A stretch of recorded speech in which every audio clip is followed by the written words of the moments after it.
you ever thought about how many animals get tested throughout the day and throughout their lifetime?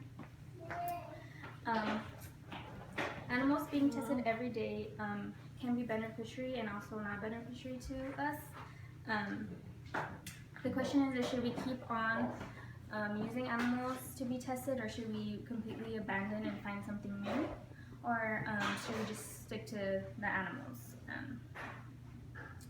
Does this affect only animals, or does it affect us humans as well? Some people do go against it, and some people don't go against it because they would rather have animals being tested since they're quote unquote mostly relatable to us. So today I'm going to inform you about some of the pros and the cons about animal testing. And I am qualified to speak on this topic as I have done extensive research to this subject. Some people believe that it's beneficiary to the animals being tested because they don't have feelings, or they think, like I said, they're somewhat like us. And some people don't think that's true at all. But in this case, there is some pros to animals being tested.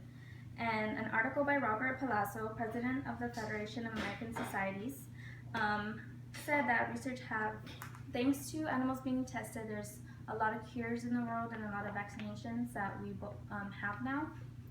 And also it's helped us find a lot of cures for people that are sick, and also for treatments that we need.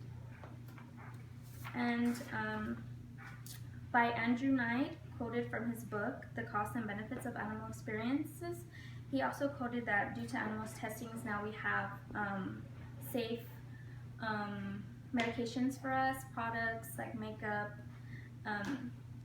Millions of people know what medications will suit them thanks to animal testing, and makeup products as well. I use makeup, so I like to know what's good for my skin and what's not good for my skin. And on the contrary, some people view animal testing as bad, and everyone has their own opinions. So some of the downfalls of animal testing is that literally millions of animals are being killed throughout the year due to animal testing because of all the chemicals that go into their body, and they literally don't see daylight. They're in a cage. Their whole life is basically dedicated to animal testing until they die. And that's from an article called The Animal Equality in States. And also 9 out of 10 animals don't see daylight. Like I said, they're just in a cage.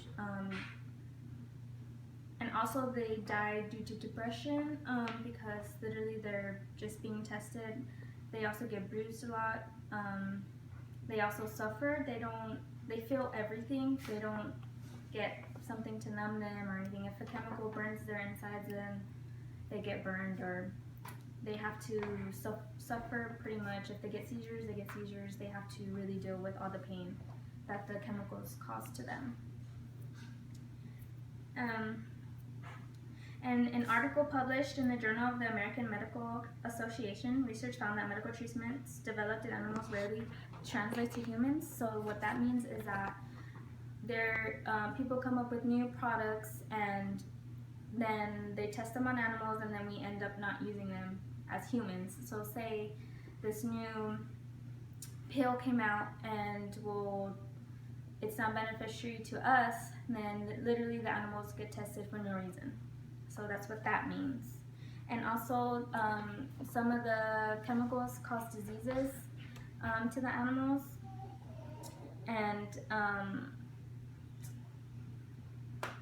so some of those medications are not used, which is not good.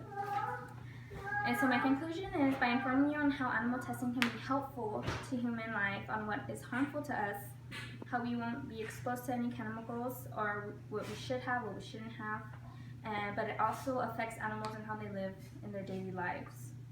So I hope you understand the positive and the negatives about animal testing. Some positives, there is positives. We get cures, we know what medications are good for us, what are bad for us, but the downfall is that animals are pretty much being abused. They don't have a life, and they have to suffer all the chemicals in their bodies while we pretty much just get what we get. So, so what do you think? What do you think when it comes down to animal testing?